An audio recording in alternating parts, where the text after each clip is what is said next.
Film को भरपूर सफलता मिले, मेरी यही शुभकामनाएं हैं। आज पोस्टर रिलीज पे पूरी टीम आई है, अनिल चौहान, निलेश साहू, सभी को बहुत सारी बधाई है। सर अमरीश नागेश की को फिल्म जो भूया पिक्चर चला सर, एक बारे में कहा आपने। अमरीश नागेश की भूया फिल्म चला, वो भी फिल्म अच्छी चल रही सुना हूँ मैं, देखे नहीं है सर, आपने देखा? मैं नहीं देख पाया और मैं रिपोर्ट भी नहीं ले पाया, लेकिन मुझे आप लोगों से पता चला कि बहुत सारा अच्छी चल रही है, बहुत सारी बधाई। गाना वगैरह सुने होगे सर? गाना के जो है बजट निकाल चुके, 2.5 करोड़ निकाल चुके। वाह, बहुत बढ़िया, बहुत सारी बधाई और शुभकामनाएं। गाना वगैरह सुने होंगे सर आप? कुछ नहीं सुन पाया हूँ, चुनाव चक्कर था, अच्छा, लेकिन मेरी शुभकामनाएं आप लोगों के साथ। बहुत बहुत धन्यवाद सर।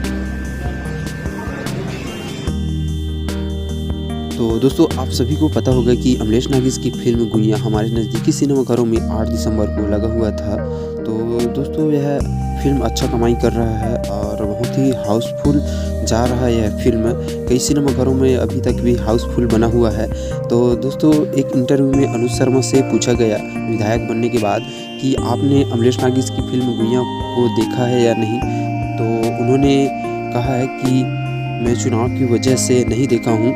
और दोस्तों, बहुत सारे कमेंट उस इंटरव्यू वीडियो पे आ रहे हैं कि विधायक बनने के बाद अनुज शर्मा घमंड कर रहे हैं, अपने छत्तीसगढ़ी बोली को भूल गए हैं। तो दोस्तों, आप लोग को बता दें कि उस इंटरव्यू में अनुज शर्मा ने हिंदी में सबका आंसर किया है और हिंदी में ही बात कर रहे हैं, जिससे छत्तीसगढ़ के दर्शक को उनका यह स्वभाव अच्छा नहीं लगा है। तो उन्होंने बहुत सारे उस इंटरव्यू वीडियो में कमेंट करके उनके नेगेटिव कमेंट किया है उनके प्रति।